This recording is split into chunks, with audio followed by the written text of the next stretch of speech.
Hola, ¿qué tal, estudiantes de anatomía? El día de hoy tenemos el tema de región cervical. Iniciamos con los triángulos del cuello. Estas van a ser áreas topográficas que van a estar delimitadas por los músculos del cuello. En este caso, el músculo esternocleidomastoideo va a dividir a los triángulos del cuello en dos porciones, una porción anterior y una porción posterior. En cuanto a la porción anterior, comprende el triángulo muscular carotidio, submandibular y submentoniano, mientras que en los triángulos posteriores los comprende el triángulo occipital y el triángulo supraclavicular. Comenzando con la región anterior, tenemos el triángulo submentoniano, que se delimita de manera medial por la línea media del cuello, de manera lateral por el vientre anterior del músculo digástrico, y por la parte inferior se limita por el huesilloides. En cuanto a su contenido, en particular tenemos la vena yugular anterior.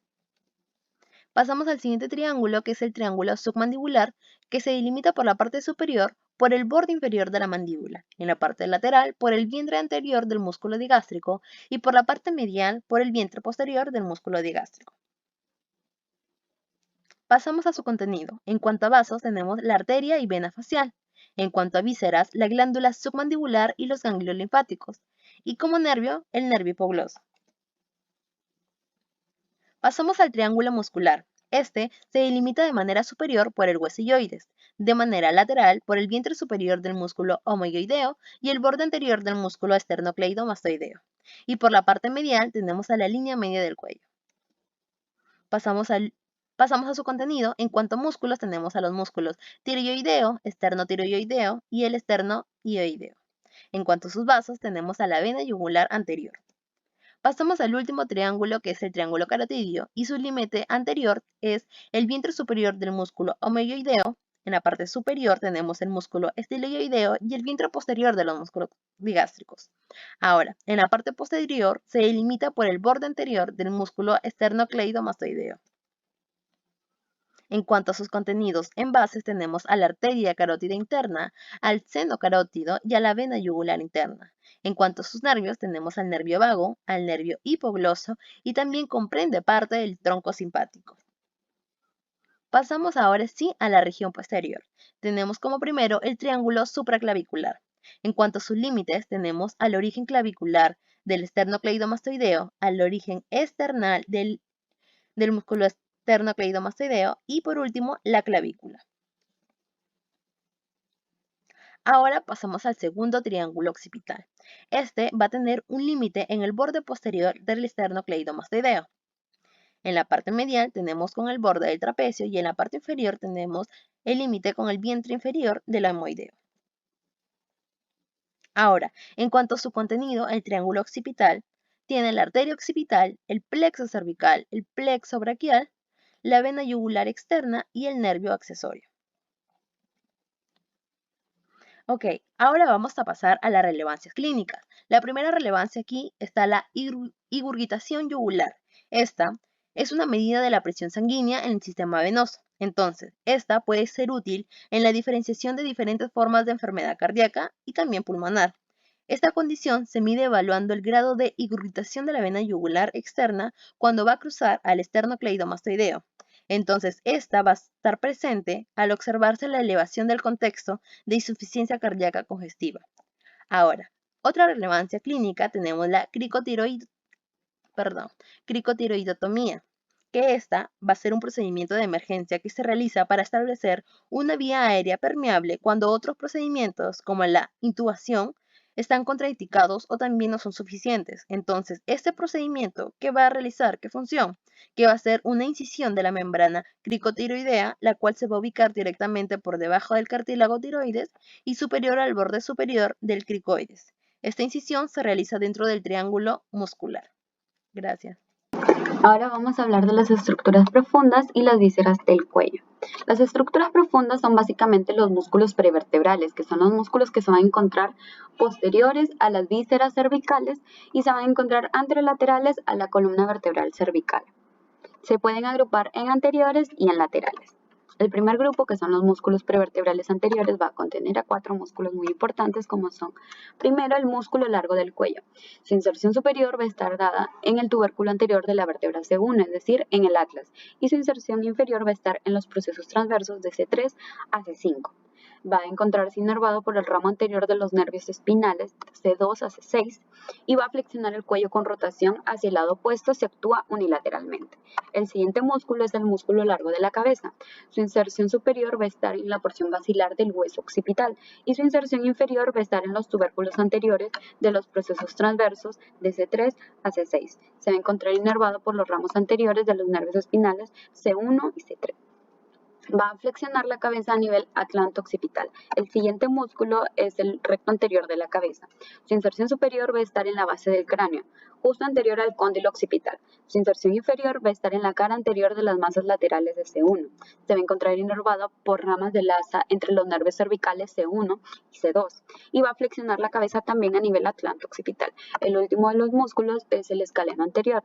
Su inserción superior va a estar en los procesos transversos de C3 a C6. Y su inserción inferior va a estar en la primera costilla.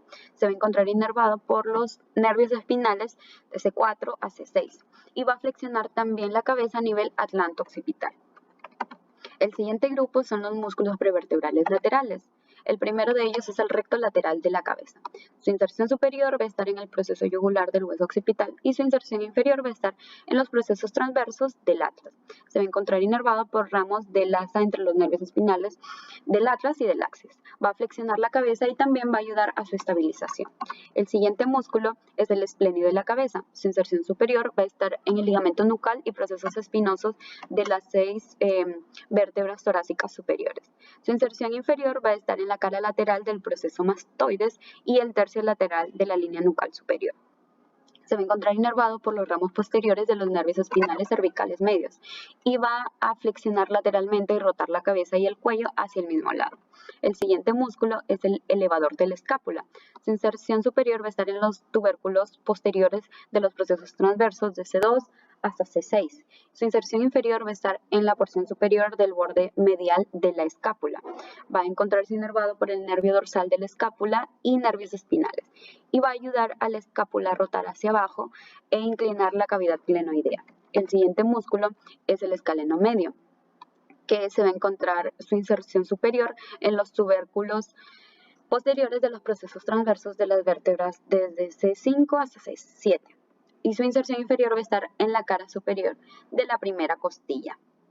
Se va a encontrar inervado por ramos anteriores de los nervios espinales cervicales y va a flexionar lateralmente el cuello. El último de los músculos es el escaleno posterior. Su inserción superior va a estar en los tubérculos posteriores de los procesos transversos desde C5 hasta C7 y su inserción inferior va a estar en el borde externo de la segunda costilla. Se va a encontrar inervado por los ramos anteriores de los nervios espinales C7 y C8 y su acción va a hacer la flexión lateral del cuello. La importancia clínica de los músculos prevertebrales y de todas las estructuras profundas del cuello es que la lesión del tronco simpático en el cuello puede provocar una alteración simpática denominada como síndrome de Horner, que está caracterizada por una miosis, es decir, una contracción de las pupilas, una ptosis palpebral, también puede ocurrir en la mayoría de casos que se dé en oftalmos, y una anidrosis, es decir, el ojo se va a secar. Para empezar con este apartado, primero debemos saber brevemente qué es una fascia. Una fascia es una membrana de tejido conectivo que se encarga de separar estructuras dentro del cuerpo, estructuras como músculos y vísceras. En este caso estamos observando cómo separa un músculo. Luego sabemos que dentro del cuello van a existir dos grandes fascias. Una fascia cervical superficial, la cual no se observa en esta imagen y casi es muy poco de observar en atlas de anatomía. Esto debido a que se ilustra muy poco, pero se encuentra anterior o adelante de lo que sería el músculo platisma, que es este de aquí. Luego tenemos la segunda fascia, que sería la fascia cervical profunda, la cual se divide en tres láminas, una lámina superficial, una lámina pretraquial y una lámina prevertebral. La lámina superficial se encarga de envolver lo que es los músculos esternocleidomastoideos y a través de esto formar lo que sería el techo de lo que es el triángulo posterior y el triángulo anterior. Además, en conjunto con lo que sería la fascia cervical superficial, va a encontrarse el primer compartimiento del cuello, que se denomina como compartimiento subcutáneo, donde encontramos principalmente el platisma, estructuras que perforan la lámina superficial, estructuras como la vena yugular interna y ramos del plexo superficial. Posterior a esta tenemos lo que es la lámina pretraquial, la cual se divide en dos hojas, una hoja superficial y una hoja profunda. La hoja superficial envuelve a los músculos infrayoideos y la hoja profunda se encarga de envolver a lo que es el esófago, la tráquea y la tiroides. Esto genera lo que sería el segundo compartimiento del cuello denominado compartimiento visceral. Algo a denotar aquí es que en la parte posterior, esta membrana pretraquial genera una especialización denominada como fascia bucofaríngea.